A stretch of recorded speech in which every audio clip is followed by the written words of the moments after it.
Okay, guys, Tell the Truth Monday, really pleased with the performance of our football team. Went on the road to get a victory against Vanderbilt. We did it. A lot of players played very well. Still some things to improve, but we made a lot of improvement from week 1 to week 2, and hopefully this week we make the same amount of improvement. On offense, 41 points. It's the 30th. We scored 30 or more points in 9 straight games. 300 yards passing for 11 straight games. 0 allowed sacks for Vanderbilt. Got to give credit to Coach James Craig and our offensive line, especially Cam Wire, who started at left tackle, played every snap, and did very well. Very pleased with the play of the offensive line. Very pleased to see John Emery have his career best 103 yards rushing. Johnny made some great cuts to the outside, made some good runs inside. The things I'm most pleased with is 0 turnovers, and he has done a great job of taking care of the football, becoming a complete back. Brennan, the first player in LSU history to have 300-plus passing yards in his first 2 career starts. His passing yards 682, completions 50, and TD passes 7 are the most of any LSU quarterback in the first 2 career starts in school history. A pretty good start for Miles. Terrence Marshall had another big game. Jontre Kirkland, 2 touchdowns. I was so excited to see Jontre have those 2 touchdown catches. He has done a tremendous job for us at LSU Tiger, right there from Lutcher High School. 11 players caught passes versus Vanderbilt, spreading the ball around. We +3 in the turnover margin. We have 6 takeaways in 2 games. Of 6 takeaways this year, 4 have led to points. So a tremendous job by our whole team there. On defense, very impressed with the performance of our defense, especially the yards after catch. We're only 60 yards compared to 383 the week before. Tremendous improvement on assignments, tremendous improvement on getting to the football. We had 3 sacks, 2 interceptions, 7 first downs, 63 total yards in the second half. Tremendous job of making some adjustments and coming back and playing 60 minutes of football. 2 stops in the red zone. Obviously, having Derek Stingley made a difference for us in the backfield. Flott had 4 tackles, 2 tackles for a loss. You know, that second play of the game, when he came up and made that tackle off of the bubble screen, I knew we were ready to play, just by the way we flew to the football and we tackled. Elias Ricks and Todd Harrison, 2 interceptions. Special teams, all 3 of Zach's punts were down inside the 20, 2 of 2 of field goals, 53 in the 31-yarder. 25 yards on 4 punt returns, including a 48-yarder by Stingley. So, pretty good job by football team. There's some things to improve. Too many drops. Still, we got to improve on our effort. We cut our load down by half for sure, but we still have to improve on that and making in-flight, in-game adjustments. I thought our coaching staff did a tremendous job. We still need to continue to improve in that area. On to Missouri.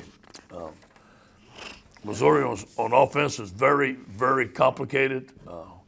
Coach has a lot of shifts and motions. We'll run the triple option. First time I've seen a pitch in a while, off of a dive, a quarterback and a pitch with a lot of different formations. So we got to play assignment football, boot and waggle team. Run a lot of nakeds, offensive line, a good zone blocking team will cut you, and also run some gap plays. On defense, they're 3-4 defense. We'll run some bear, and they'll blitz you. They'll bring pressure. They'll play man coverage and play zone. Well-coached football team in Missouri. We're looking forward to this week of challenges of us getting better as a football team every day. Any questions? Shea Dixon with 24/7. Obviously, you talk about week 1 to week 2 jumps. We saw that from Miles. Stats aside, the first week, just getting comfortable. What made him, in your mind, much more comfortable when it came to the game plan and maybe how it played out with him in week 2? Well, we simplified it, obviously simplified it, and he worked all week on stepping up in the pocket, not scrambling to his right like he usually wants to. Once he feels pressure, sliding up in the pocket. I made him a little cut up myself for Drew Brees, and I don't know if that worked or not, but I know he studied it. But I think we worked very hard on him staying in the pocket, stepping up, and making the right throw, and then let it rip. When he sees it open, let it go. That touchdown he made to Terrence, that free safety was sitting right there. That ball was right on the money. Hey, Matt Moscone, ESPN Baton Rouge. You mentioned Cam Wire. Looked like he had a good day. Could you maybe just go through some of what you saw going back on film, sort of assessing his day in a little more detail? Yeah, I thought that he was very good in his protection. Could finish his run blocks a little bit better. But we were really worried about their defensive line. They had an excellent pass rush. We didn't have to give them as much help as we thought we had to as far as chipping or sliding his way. I thought he handled that guy pretty good. Very mature. Cam has been in our program for a while. He's gained weight. He's got bigger and stronger. Very proud of him. Hey, you mentioned the drops there. With the receivers, what do you think has led to that, and what things in practice are you all doing to kind of work with that? I know you guys got real creative last year with that. Yeah, I do believe that it's time with the quarterback. New receivers catching balls, nervous first game, taking their eyes off of the football, trying to get up the field before they catch the football. They're going to run today for some drops. All our receivers who drop the ball will run extra today after practice, and we'll have extra catches on the jug machine. And just to bounce off Cam Wire, I was checking on the status of Dare Rosenthal this week. And then on top of that, obviously you've been wanting a defensive line that's more aggressive and attacking for a little while. I guess how pleased are you 2 games into the season about how far LSU's come in that sense? Yeah, well, first of all, it's fun to watch. It's fun to be part of. As far as, Chavez Moore gave us a good pass rush. B.J. Ojulari. Ali continues to make plays. I thought Jacqueline Roy went in there and made some big-time plays and some great pass rushes. So it's good to see those guys putting athletes in space and let them go make some plays. I really like that. I think Darren's going to play this week. I think that he was questionable going up to game time, but he couldn't do it. Hopefully that he can start practicing this week. I'm not sure that he can yet. I think he will be, and also available this week will be Chris Curry. Chris could not play last week because of an injury. And talking to Jack today, we feel like that he better go this week, and hopefully he's available. Hey, Coach. Glenn West, LSUSI. It was a big week for you guys on the secondary and just kind of the improvements from some of the younger guys. Can you talk a little bit about just what you saw from guys like Elias and Cordell in their Week 2 performance, and maybe how Derek Stingley his presence kind of helps those guys? Yeah, I think Derek Stingley's presence helped everybody, including me, to be honest with you. And it gave us a lot of confidence. He's one of the best players in America. I also took the pressure off of Elias. It took the pressure off of Cordell. But you know what? That was their first time playing that many snaps in a game. And so their second game, I think there was less nerves. They were more assured of the things that they had to do. I think they just stuck to the technique, didn't give up any big plays, which I was very, very pleased with.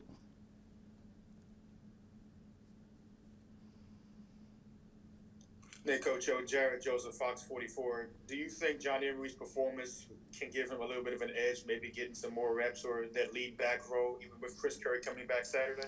We have to see. We have to see this week how healthy Chris is, but hopefully those guys can share the reps back there along with Tyron. I still believe Tyron Davis is an excellent back.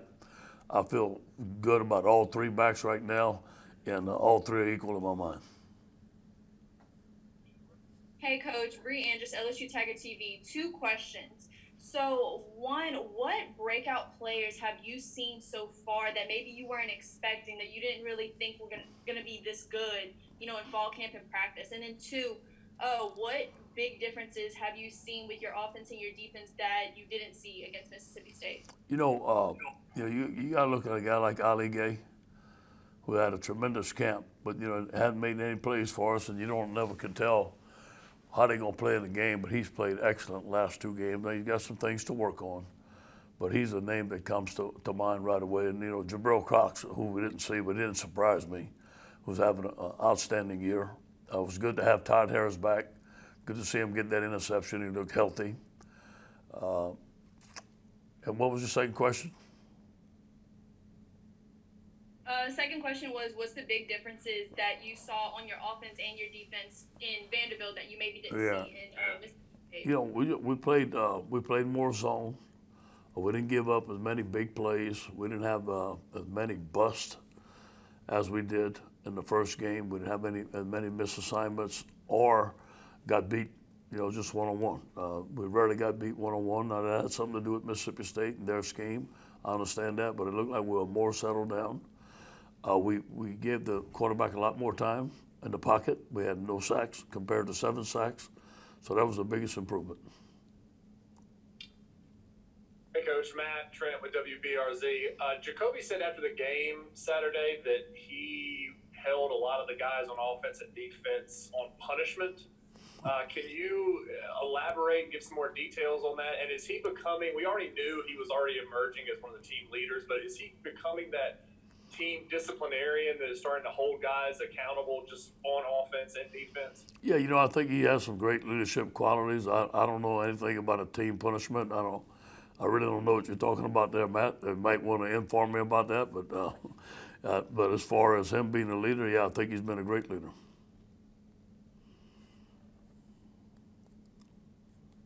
Hey, Coach O, Garland Gillen, Fox 8 in New Orleans. I know we saw with Miles about waiting your turn, and I know there's some other guys in your team that maybe had a chance to transfer but just stayed in the program. What does it say about John Trey Kirkland that he's kind of stayed in the background? I know he's been on special teams, but he's a senior, and he's finally getting his due there, especially against Vanderbilt. Yeah, you know, perseverance. And John Trey's come to work with a smile on his face every day.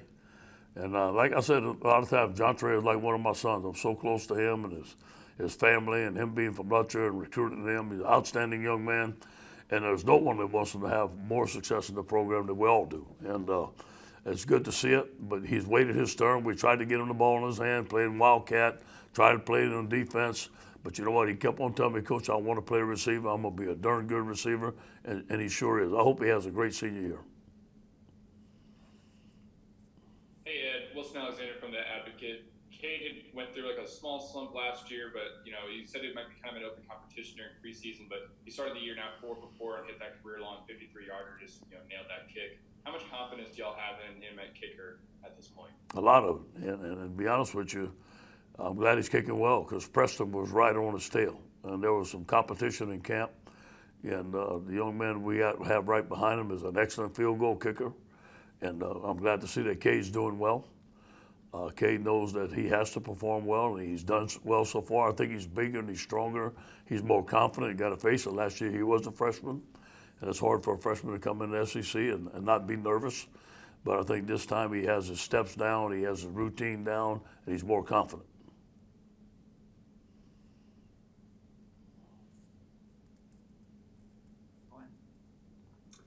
Coach, when did you realize Curry was not available for the game, and was that the John Emery you recruited and have seen it? Yeah, you know, we were hoping all the way till up to game time that maybe Chris could go. Now, although he didn't practice, we thought that maybe he'd be able to come around and Saturday maybe give us some snaps but you know, Jack said he couldn't play, so I listened to Jack. He couldn't play. Yeah, that's the John Emery recruited. It took a little while for him to come, but it's just like any other freshman. Everybody grows at their own pace. John's a tremendous young man. He's a confident young man right now, hard working. Like I said, Saturday night, he's got bigger and stronger in the weight room. I think Kevin Falk has done a tremendous job with his development. He knows his plays. He hangs on to the football, and he's very, very eager. Hey, Coach, this is Josh Sibley with Louisiana Gridiron Football. How much of an advantage is moving Andre Anthony back down to defensive end with that pass rush and having his hand back in the dirt? Yeah, you know, he was kind of like a tweener in the 3-4. You know, he wasn't a 4 technique, but he wasn't that outside linebacker type. And the 4-3, he's perfect. You know, I think he's a good end. He's very smart. He does a lot of things for us. Plays very hard, makes plays. Still has some assignment stuff to do to get better. And also in our cheater package, we can put him at the 3 technique and put more speed on the field.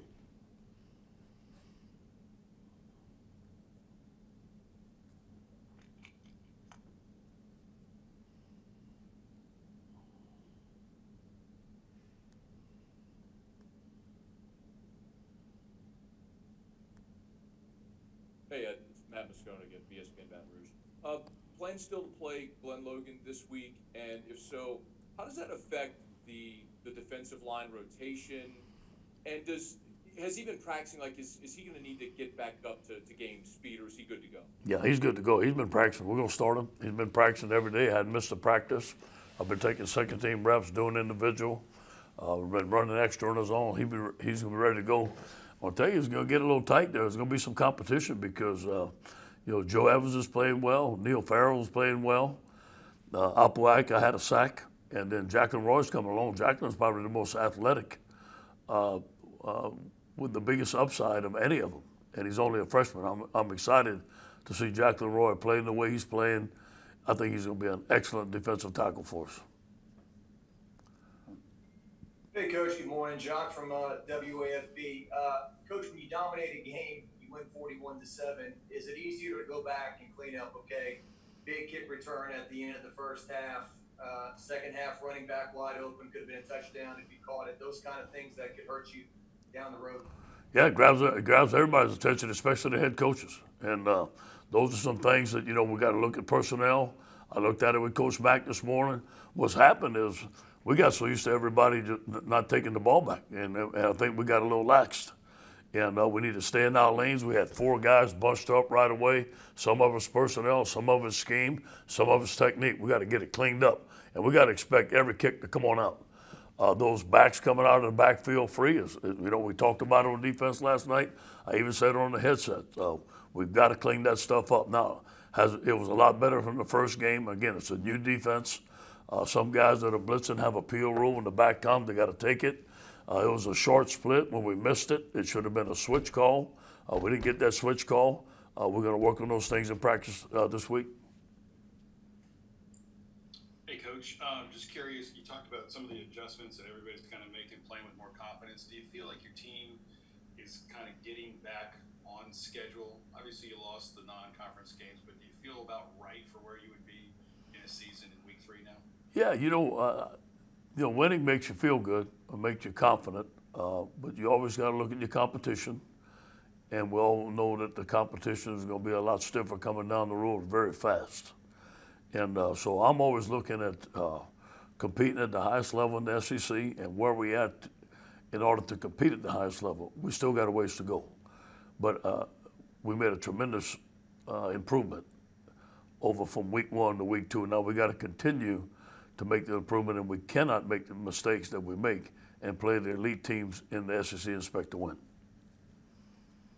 Back to Joseph Evans, he's a guy who obviously went from defense to offense and just back to defense. One, what has that been like for him? And 2, what have you seen in him along the way to keep trusting him, I guess? Yeah, he would probably be starting at guard this week. If Ed Ingram may be questionable this week, he'd probably be starting at guard. So he's one of those guys that can play both ways. He comes out of his hips. He's very fluid. He's very smart. I haven't seen Joe have a bad day. Joe comes to work every day with a smile on his face. If you tell him to run 10 gassers, he's going to say, yes, sir, and run 10 gassers. He does a lot of things well, plays hard, and still's got a ways to go. He's had a cast on that hand. He's been playing with one hand and playing the position very well. So I can't wait till his hand is completely healed so he can start using his hands. Ed, it's Brett Martell with AP. To what extent would you say the SEC has evolved toward a passing league where defensive coaches maybe are spending more time worried about receivers, tight ends, and quarterbacks? Yeah, well, than they used to be? Yeah, well, it has because of the spread, obviously, and it seems like everybody's in the spread now. Everybody has great athletes. Everybody's throwing the ball deep. I watch the SEC on tape. I watch them on TV. There's some great players. There's some great coaches. There's some great schemes. But you know what? You can never lose the sight in the SEC that in order to win the SEC, you have to be physical up front. And the great teams are always going to be able to run the football. The great teams are always going to be able to stop the run. Hey, Ed in New Orleans. A couple of questions, please, sir. Do you think, and doubling back to what you said about Miles, that him being able to navigate around the pocket is a giant key for him moving forward? And 2, after watching the way Arkansas defends Mississippi State, do you wish in hindsight that you had gone back and played more three-man line and dropped 8? Yeah, first of all, yes, Miles maneuvering in the pocket with pocket presence, being patient and stepping up is something that we worked very hard last week on him doing it, allowing the routes to become open, and then when they become open, and let it rip, throw it, and make a decision and let's go. And he did that. I thought he did that very well this week. Now, it wasn't like he was under a whole lot of duress, okay? And but on the double pass, he got hit pretty good. He got hit pretty good, and that was a pretty darn good pass that he threw. So a lot of improvement there. Still some improvement to go, and it's got to start with the offensive line also. Obviously, that when we go back and we watch the film, there's some things that we could have did different. Number one, played the scheme better, with better technique and better alignments. Made adjustments within the scheme. Although it's man, there's sometimes you can switch stuff off because of splits, and not switch stuff off and communicate better. We didn't do that, and there's also some times where we could have played more zone. But I will say this, Ed, on that 3rd down and 20, we dropped 8 and we rushed 3, and they completed on that play. So, hindsight's 20/20. This is the first time that we had seen that offense live, as far as myself personally, and I know we're going to be better at it next year. We'll wrap up with Amos and then Gilbert. Hey, Coach.